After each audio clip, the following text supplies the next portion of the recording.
किसी छोटे से गांव में राम बाबा नाम के बुजुर्ग रहते थे। उनकी उम्र लगभग 70 साल थी। सिर पर सफेद बाल, झुर्रियों से भरा चेहरा और चाल थोड़ी धीमी हो चुकी थी, लेकिन आंखों में अब भी चमक थी और आवाज में अनुभव की ताकत।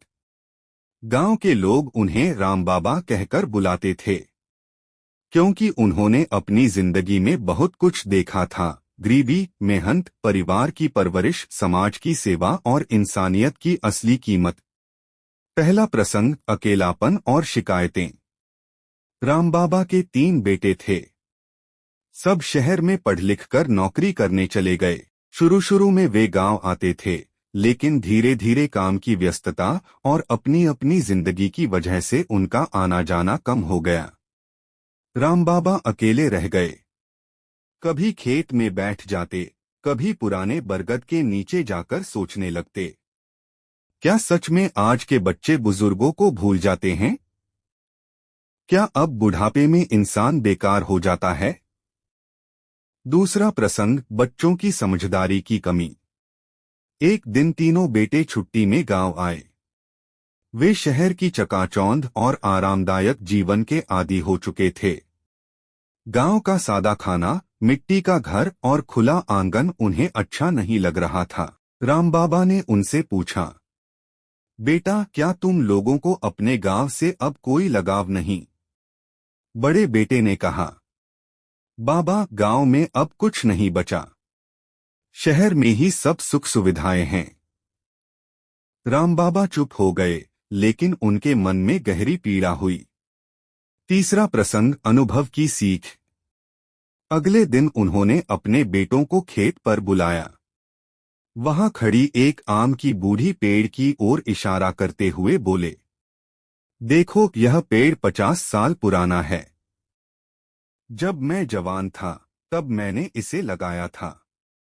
आज यह पेड़ बूढ़ा हो गया है, लेकिन अब भी हर साल मीठे फल देता है।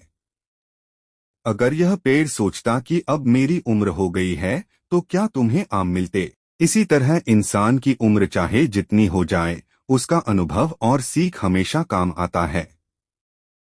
बेटे चुप हो गए। चौथा प्रसंग, रिश्तों की अहमियत।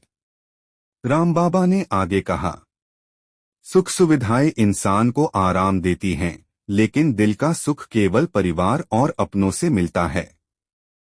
तुम शहर में कमाओ, आगे बढ़ो, यह अच्छी बात है, लेकिन अगर तुम अपने गांव, अपने घर और अपने माँ बाप को भूल जाओगे तो यह तरक्की अधूरी रहेगी। बेटों की आंखें नम हो गईं। उन्हें एहसास हुआ कि वे अपने पिता को अकेला छोड़कर कितनी बड़ी गलती कर रहे थे। पांचवा प्रसंग, बदलाव। बड़े बेटे ने कहा, बाबा, अब से हर महीने हम में से कोई न कोई आपके पास जरूर आएगा। हम गांव को भी नहीं छोड़ेंगे। राम बाबा मुस्कुराए। उनके चेहरे पर संतोष की चमक थी। अंतिम सीख। राम बाबा ने गांव के लोगों को बुलाकर कहा, बेटा, बुजुर्ग कोई बोझ नहीं होते। वे तो घर की जड़ होते हैं। जड़ मजबूत होगी तो पेड़ हरा भरा रहेगा। इंसान की तरक्की तभी पूरी है जब वह अपनी जड़ों से जुड़ा रहे।